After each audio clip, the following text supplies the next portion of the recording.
In today's headlines, Fisheries officers will undergo practical training on fish aggregating devices this week. The country has made history by successfully performing its first ever percutaneous coronary intervention recently. And the Solomon Islands Rural Transformation Project under the Ministry of Agriculture and Livestock will set up offices in Malaita and Makira provinces. Hello, you're watching SIBC's TV News Bulletin. I'm Andrea Maahanwa. Fisheries officers will undergo practical training on fish aggregating devices, FADs, this week. The training workshop is organized by the Pacific Community, SPC, and began in Honiara last week. It aims to improve the capacity of FAD technical officers in FAD survey, deployment, maintenance, monitoring, and data collection. We follow but put him out every equipment together, then we follow join him, construct him, then we follow do him na this kind of design where and fit him na so water blow him no so manana. Pezabula explains that participants include officers from the province. Participant blow me follow actually from provinces where ogata sabe welcome me follow for me follow say work together, then provide him support for me follow lo technical lo FAD. So those provincial fishery officers or people on the ground, where deal with the fishermen, so time for go, or helpful for working this raft there. So me call them because sometimes I help me for rigging and dream survey. So I'm very very important for upholding na capacity block for me to work together deploy raft. Meanwhile, trainer and SPC's Fisheries Development Officer, William Sokimi, hopes the training will enable FAD officers to perform their duties effectively. But after this training, we hope that they get a better understanding on all the intricacies that's involved in FAD work, especially to contribute to the longevity of it and to the better effectiveness of it being in the water, how it can aggregate better and stay longer. The country has made history by successfully performing its first ever percutaneous coronary intervention recently. Alex Tadamu has more in this story. The country has made history by successfully performing its first ever percutaneous coronary intervention (PCI) on Thursday, 5th of June 2025. This is a special heart procedure used to open blocked blood vessels usually done in countries like Australia, China and the US. Led by Dr. Weibo from the 4th China Medical Team, the surgery was performed at the Comprehensive Medical Center at the National Referral Hospital. While the center is not fully set up yet, it was able to support the important medical procedure. Chinese Ambassador to Solomon Islands, His Excellency Kai Weming, announced this during the recent opening ceremony of the Comprehensive Medical Center. Recently, the 4th Chinese Medical Team successfully performed a minimally invasive coronary intervention for a local patient in this new CMC state-of-the-art lab upstairs, marking the first ever interventional treatment for cardiovascular disease in Solomon Islands, and it is a historic breakthrough. Meanwhile, Minister for Health Dr. Paul Bosawai highlighted operations in place for the full operation of the medical center. In preparation for the operation of the CMC, our management and specialist task force have diligently calculated staffing requirement for the 4 areas of specialty care, including cardiology, nephrology, and urology. We are aiming for a project total of 167 staff members to ensure the full functionality of this specialist care facility. Incremental planning will guide the implementation of the draft service plan for this facility. At present, skeletal staffing for these specialist units is in place, forming an extension of the current workforce at the National Referral Hospital. This careful and strategic approach will ensure the smooth integration and operation of the new facility.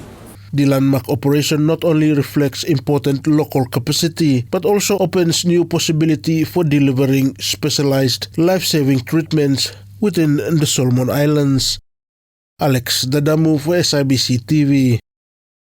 The Solomon Islands Rural Transformation (SIART) project under the Ministry of Agriculture and Livestock will set up offices in Malaita and Makira province.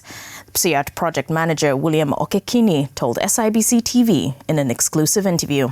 He said construction is expected to commence in September for Malaita province and in October for Makira province. 12 office na for me build him. Tender him out finish. For Malaita na him by him due on number 20 this month. And then evaluation should go ahead and we will hope that building by him should start for the building law September. Okay, for Kirkira him 1 week late, so we are looking at maybe by him start law October and building him a little bit smaller. And them should finish within 1 year. So we will hope that any contractor by him taken, by him should build him for 12 months. Yeah. And then by just observe him how things him go. Weather and a lot of things also him play a lot of part too. So we will take a close look at that one. The project began in April 2022 and is scheduled to end in December 2026, according to the SIART timeline. Mr. Okekini said that the continuation of the project beyond 2026 will depend on several factors. In terms of him continue after him close law 2026 December, him depend law 2-3 things here. One is the outcome of what we are doing now. If him current a lot of positive that him warrant him for upscaling more activities. The other thing too is on our disbursement. Yeah, like since as I have said, like project from the start, disbursement him slow for good. Disbursement mean him selling for go out there. So World Bank tell him well that you will must spend them up to 60% of the total funds by December before you may talk about anything more that by him come. Yeah, so now we are pushing our ABPOs for implement faster so that selling him go and then other buildings him move faster so that selling to him go and then to show them that we can implement within the time frame. Yeah, and then the third one would be in terms of ministry, the importance of the project, what impacts him. If Ministry of Agriculture him looking the need to expand, upscale or 3 provinces or for move further or other provinces more, as well as with the Ministry of Finance, because maybe some of the new arrangements more would be like these fundings are grants and loans. Yeah, we don't know whether the next time up by everything him loan one side now rather than grant. Yeah, so if him loan, then how whether government by take him on board or no more. So those are the kinds of things that him stay ahead whether by me continue for another few years to really show the strong impacts or by me stop Lodianoma. Yeah, so that's how me look at it at the moment. Him goes. What began as a recommendation from a friend became a rewarding experience for young Solomon Islander Mary Kenga. Mary, who currently serves as chairlady of the Young Women Parliamentary Group, was one of 29 candidates from around the region selected to attend the Young Pacific Leaders YPL Summit in Palau. Discussions at the summit were focused on education, environment and resources management, civic leadership, and economic and social development. Speaking to SIBC News, Mary shared one of her highlights from the summit. For me, I think the one during one of the panels, we had a brother from PNG talk about conservation and his work in Papua New Guinea. And that really stuck with me because, again, Papua New Guinea is very similar to Solomon Islands. And a lot of their land they're facing so many issues with their land, and so conservation was something that he wanted to work on, and he was urging other Pacifican brothers and sisters within their community to start looking into helping their community to understand how important conservation is. And that really stuck with me because, again, our country, we're facing so many environmental issues, and nowadays we start hearing about conservation and how important it is. So yeah, that was something that really stuck with me. As part of the YPL program, alumni are expected to complete follow-on activities in their own communities to advance their professional goals. Mary intends to work together with regional alumni to enhance opportunities for emerging young leaders in the country. I also want to be able to help other young people back in Solomon Islands find similar opportunities across the Pacific so that they too can grow and lead. Together with my fellow PNG alumni, so we plan on starting an initiative that supports young leaders like us to connect, learn, and then take action in our communities. I will share more about this once we finalize our framework. But yeah, this experience will give me the skills and confidence that I need to make a real difference when I come back home and across the region too. She encourages youths to use social media for the greater good. Yumi sabe that Los Solomon Islands, Facebook and one for social media where Yumi Bara using more often. So as users of social media every day, why not use it for the greater good? I was lucky that a friend recommended this opportunity to me, and now I want to be able to do the same thing and start opening doors to youth opportunity with my fellow young people. There was an amazing man that I met during this conference. He is the deputy chair of the Auckland Council, and something he said stuck with me. He said that our youth are leaders of now and architects of tomorrow. So that reminded me that right now we have the power and responsibility to shape the future starting today. SIBC News understands the Young Pacific Leaders Summit successfully concluded last week. And now we join Martin Taromane with the latest in sports.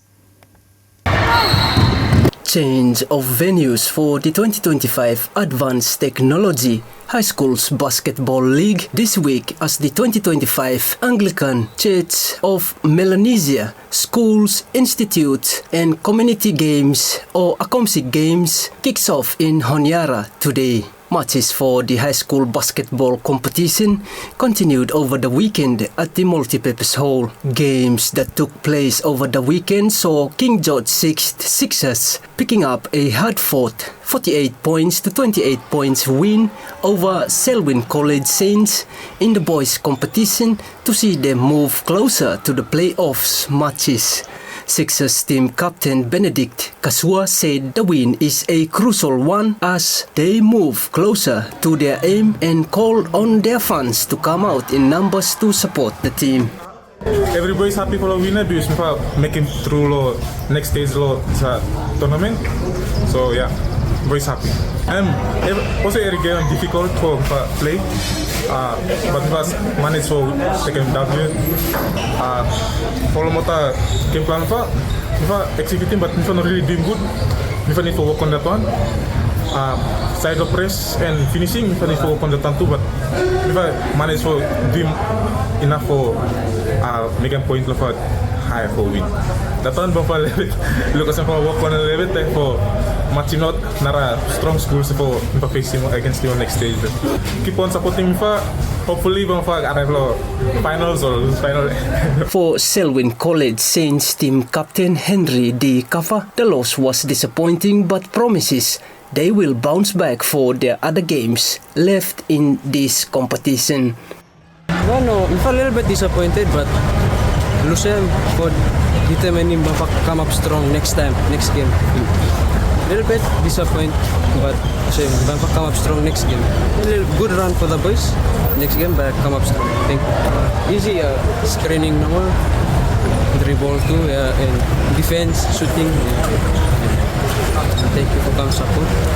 And sorry for game today, but next game, me promise you come up strong. Matches for the 2025 Advanced Technology High Schools Basketball Competition, meanwhile, will be moved to the Friendship Hall this week due to the full bookings of the multipurpose hall for the 2025 ACOMSIC Games, which starts today and will end on June 21st. Solomon Islands Basketball Federation confirmed the slight changes for this week's fixtures, saying matches for Tuesday, Saturday and Sunday will take place at the 2023 Pacific Games facility. This day's fixtures are moved to this Saturday. Martin Taromani, SIBC Sports. And that's news. Follow us on sibconline.com.sb and our SIBC News Facebook page for more of our latest stories. Thanks for watching.